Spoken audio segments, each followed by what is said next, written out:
بسم اللہ الرحمن الرحیم۔ اللہ تعالیٰ نے اپنے رسول صلی اللہ تعالیٰ علیہ وسلم کو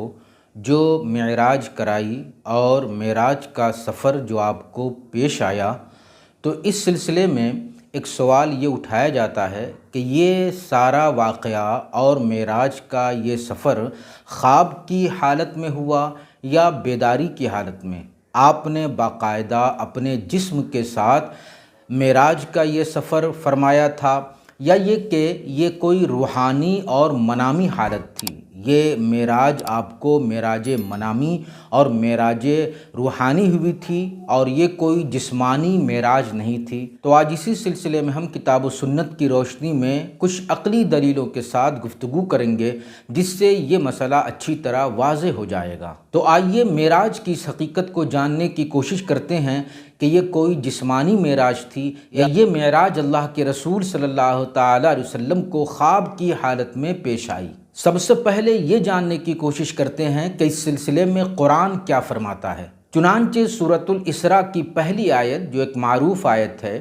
وہ اس طرح سے ہے: سبحان الذی اسریٰ بعبدہ لیلا من المسجد الحرام الی المسجد الاقصیٰ، یعنی پاک ہے وہ ہستی جس نے اپنے بندے کو رات کے تھوڑے سے حصے میں مسجد حرام سے مسجد اقصیٰ تک کا سفر کرایا۔ قرآن کا یہ جو اسلوب ہے اور اس میں جو الفاظ استعمال ہوئے ہیں، ان سب سے یہ بات بالکل اچھی طرح واضح ہوتی ہے کہ یہ سفر، اسراء کا یہ سفر یعنی مکے سے بیت المقدس تک کا یہ سفر بیداری کی حالت میں جسم کے ساتھ پیش آیا تھا، یعنی آپ بنفس نفیس اپنے جسم کے ساتھ بیداری کی حالت میں مکے سے بیت المقدس کا گئے تھے۔ مسجد حرام سے مسجد اقصیٰ تک کا یہ سفر بیداری کی حالت میں جسم کے ساتھ پیش آیا تھا۔ جس رات یہ معراج کا واقعہ پیش آیا، اس رات اللہ کے رسول صلی اللہ تعالیٰ علیہ وسلم حضرت ام ہانی رضی اللہ تعالیٰ عنہا کے یہاں تھے، جیسا کہ سیرت ابن اسحاق، سیرت ابن ہشام اور طبقات ابن سعد میں یہ روایت نقل کی گئی ہے۔ حضرت ام ہانی رضی اللہ تعالیٰ عنہا بیان کرتی ہیں کہ جس رات اسراء کا یہ سفر پیش آیا تو اللہ کے رسول صلی اللہ تعالیٰ علیہ وسلم اس رات میرے گھر میں آرام فرما رہے تھے۔ آپ عشاء کی نماز پڑھ کر سو گئے تھے اور پھر صبح آپ نے ہم لوگوں کے ساتھ نماز پڑھی۔ فجر کی نماز سے فارغ ہونے کے بعد آپ نے مجھ سے کہا کہ اے ام ہانی، میں نے تم لوگوں کے ساتھ اس وادی میں عشاء کی نماز پڑھی تھی، پھر میں بیت المقدس پہنچا، وہاں بھی پہنچ کر میں نے نماز پڑھی، اس کے بعد اب پھر میں نے تم لوگوں کے ساتھ فجر کی نماز پڑھی ہے، جیسا کہ تم مجھے دیکھ رہی ہو۔ تو قرآن کی آیت اور رسول اللہ صلی اللہ تعالیٰ علیہ وسلم کے اس بیان سے بالکل اچھی طرح یہ بات واضح ہو جاتی ہے کہ مکے سے بیت المقدس تک کا سفر، مسجد حرام سے مسجد اقصیٰ تک کا سفر، یہ آپ کو بیداری کی حالت میں جسم کے ساتھ پیش آیا تھا۔ پھر اس کے بعد مسجد اقصیٰ سے آسمانوں کا سفر شروع ہوا۔ تو جب یہ کہنا جائز ہے کہ اللہ کے رسول صلی اللہ تعالیٰ علیہ وسلم مسجد حرام سے مسجد اقصیٰ تک گئے، بیداری کی حالت میں گئے، تو یہ بات کیسے غیر معقول ہو سکتی ہے کہ آپ نے مسجد اقصیٰ سے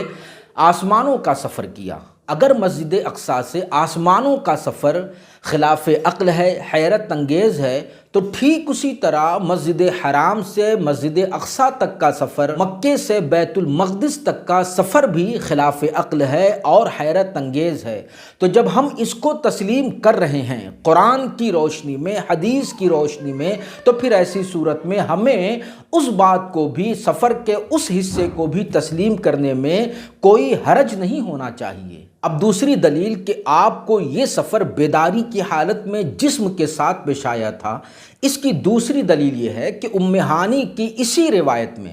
وہ بیان کرتی ہیں کہ جب آپ نے اپنا یہ سفر بیان کیا اور بیان کرنے کے بعد آپ گھر سے باہر نکلنے لگے تو میں نے آپ کا دامن تھام لیا اور میں نے عرض کیا کہ اے اللہ کے نبی، آپ اس واقعے کو لوگوں کے سامنے بیان نہ کریں، ورنہ لوگ آپ کو جھٹلائیں گے اور آپ کو ایذا پہنچائیں گے، لیکن اللہ کے رسول صلی اللہ تعالیٰ علیہ وسلم نے فرمایا کہ میں ضرور اس واقعے کو لوگوں سے بیان کروں گا۔ حضرت ام ہانی کا یہ بیان اس بات پر دلیل ہے کہ یہ سفر بیداری کی حالت میں جسم کے ساتھ پیش آیا تھا۔ اگر یہ سفر خواب میں پیش آیا ہوتا تو پھر حضرت ام ہانی آپ کو اس کے بیان کرنے سے منع نہ کرتی، کیونکہ خواب میں آدمی کوئی بھی حیرت انگیز واقعہ دیکھ سکتا ہے، کوئی بھی خلاف عقل بات نظر آ سکتی ہے، تو اس خواب کو بیان کرنے میں کوئی حرج نہیں ہے۔ لیکن حضرت ام ہانی کا آپ کو منع کرنا اور روکنا اس بات پر واضح دلیل ہے کہ یہ بیداری کی حالت میں جسم کے ساتھ یہ سفر پیش آیا تھا۔ کہ جب کوئی یہ بیان کرے گا کہ میں رات کے کچھ حصے میں مسجد حرام سے مسجد اقصی تک گیا، بیت المقدس گیا، مکے سے نکل کر بیت المقدس گیا، رات کے کچھ حصے میں گیا اور واپس بھی آ گیا، تو یہ بیان بہت زیادہ حیرت انگیز ہے، خلاف عقل ہے، لوگ سن کر ہنسیں گے، مذاق اڑائیں گے۔ یہی سب کچھ سوچ کر انہی سب اندیشوں کی وجہ سے حضرت ام ہانی روک رہی تھی کہ آپ ایسا کچھ بیان نہ فرمائیں۔ اب ایک تیسری دلیل سماعت کریں۔ یہ حدیث کی ایک روایت ہے جسے ابن سعد کے علاوہ کئی محدثین نے اپنی حدیث کی کتابوں میں روایت کیا ہے، جیسے امام سعید بن منصور، امام طبرانی اور امام ابن مردوہ۔ ان حضرات نے ایک روایت نقل کی ہے کہ جب اللہ کے رسول صلی اللہ تعالیٰ علیہ وسلم اپنے سفر سے واپس آ رہے تھے اور مکے کے قریب ایک مقام آیا جسے ذی طویٰ کہتے ہیں، اس مقام پر جب آپ پہنچے تو آپ نے حضرت جبریل علیہ السلام سے کہا کہ اے جبریل، یہ جو واقعہ پیش آیا ہے تو میری قوم جب سنے گی تو وہ سب کے سب مجھے جھٹلائیں گے، کوئی ماننے کو تیار نہیں ہوگا۔ تو حضرت جبریل نے کہا کہ ابو بکر آپ کی تصدیق کریں گے کیونکہ وہ صدیق ہیں۔ اب اس روایت کا مضمون دیکھیے اور اس پر اچھی طرح غور کیجیے کہ اللہ کے رسول صلی اللہ تعالیٰ علیہ وسلم کو یہ اندیشہ ہونا کہ یہ اتنا حیرت انگیز واقعہ ہے کہ اگر بیان کیا جائے گا تو کوئی اسے تسلیم کرنے کو تیار نہیں ہوگا۔ اگر یہ خواب کا کوئی واقعہ ہوتا تو پھر خواب کے واقعات کو کون تسلیم کرنے سے انکار کر سکتا ہے؟ اس کا مطلب یہ ہوا کہ یہ خواب کا نہیں بلکہ یہ بیداری کا ایک سفر ہے جو آپ نے اپنے جسم کے ساتھ کیا تھا۔ اب اس کے بعد چوتھی دلیل بھی سنیں، یہ صحیح بخاری اور صحیح مسلم کی متفق علیہ روایت ہے۔ حضرت ابو ہریرہ رضی اللہ تعالیٰ عنہ بیان کرتے ہیں کہ اللہ کے رسول صلی اللہ تعالیٰ علیہ وسلم نے فرمایا تو قریش کے لوگ میرے سفر کے بارے میں مجھ سے کچھ سوالات کرنے لگے، خاص طور سے بیت المقدس سے متعلق جو چیزیں تھیں ان چیزوں کے بارے میں مجھ سے پوچھنے لگے۔ جن چیزوں کے بارے میں وہ مجھ سے پوچھ رہے تھے میں نے ان چیزوں کو اپنے ذہن میں محفوظ نہیں رکھا تھا، تو ان کے سوالات سن کر مجھے اتنی زیادہ الجھن اور بے چینی ہوئی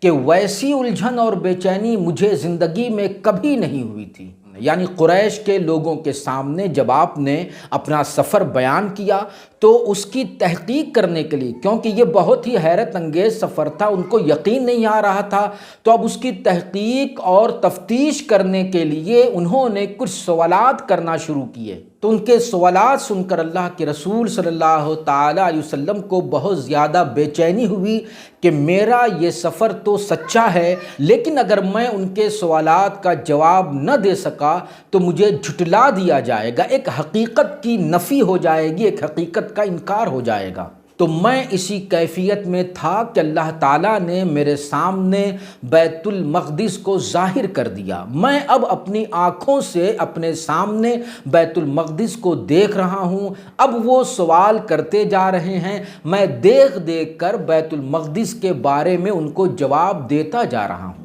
اب آپ اس حدیث کو بھی اچھی طرح دیکھ لیں اور اس کے مضمون پر اچھی طرح غور کر لیں تو صاف پتہ چلتا ہے کہ یہ کوئی خواب کی بات نہیں تھی۔ اگر اللہ کے رسول صلی اللہ تعالیٰ علیہ وسلم نے اپنا کوئی خواب بیان کیا ہوتا اور کہا ہوتا کہ میں نے ایک حیرت انگیز خواب دیکھا ہے تو کوئی اس خواب کے متعلق تحقیق و تفتیش نہیں کرتا اور نہ ہی اس خواب کی بنیاد پر آپ کو کوئی جھٹلا سکتا تھا، اس لیے کہ خواب تو بہرحال خواب ہوتا ہے، ہے، کچھ بھی حیرت انگیز باتیں اور واقعات اپنے خواب میں آدمی دیکھ سکتا ہے، لیکن قریش کے تمام لوگوں کا اس کو حیرت انگیز سمجھنا اور اس کا انکار کرنا اور اس کی تحقیق و تفتیش کرنا اور اس کی سچائی جاننے کے لیے سوالات کرنا اور اللہ کے رسول صلی اللہ تعالیٰ علیہ وسلم کا اولاً بے چین ہو جانا، پھر آپ کے سامنے اللہ تعالیٰ کی طرف سے بیت المقدس کا ظاہر ہو جانا، تمام پردے ہٹ گئے، آپ کا ماتھے کی آنکھوں سے بیت المقدس کو دیکھنا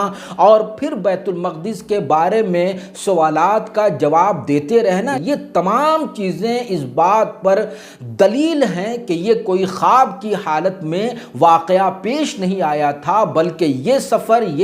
اسراء آپ کو بیداری کی حالت میں جسم کے ساتھ پیش آیا تھا۔ لہٰذا ان تمام روایتوں اور دلیلوں کی روشنی میں یہ بات اچھی طرح ثابت ہو جاتی ہے کہ یہ سفر اسراء کا جو آپ کو پیش آیا تو یہ خواب کی حالت میں نہیں بلکہ بیداری کی حالت میں جسم کے ساتھ پیش آیا، اور پھر مسجد اقصیٰ سے یعنی بیت المقدس سے آگے کا سفر جو آسمانوں کی طرف ہوا، اس کا بھی بہت واضح اور تفصیلی بیان حدیث کی مستند کتابوں میں موجود ہے۔ تو جب سفر معراج کا یہ ایک ضروری اور اہم حصہ ثابت ہو جاتا ہے کہ یہ بیداری کی حالت میں پیش آنے والا سفر تھا، جسم کے ساتھ پیش آنے والا سفر تھا، تو اسی سے یہ بات بھی درست اور جائز ہو جاتی ہے کہ وہاں سے آسمانوں کا بھی سفر آپ نے بیداری کی حالت میں جسم کے ساتھ فرمایا تھا۔ امید ہے کہ یہ گفتگو آپ کے لیے ضرور اطمینان بخش ثابت ہوگی،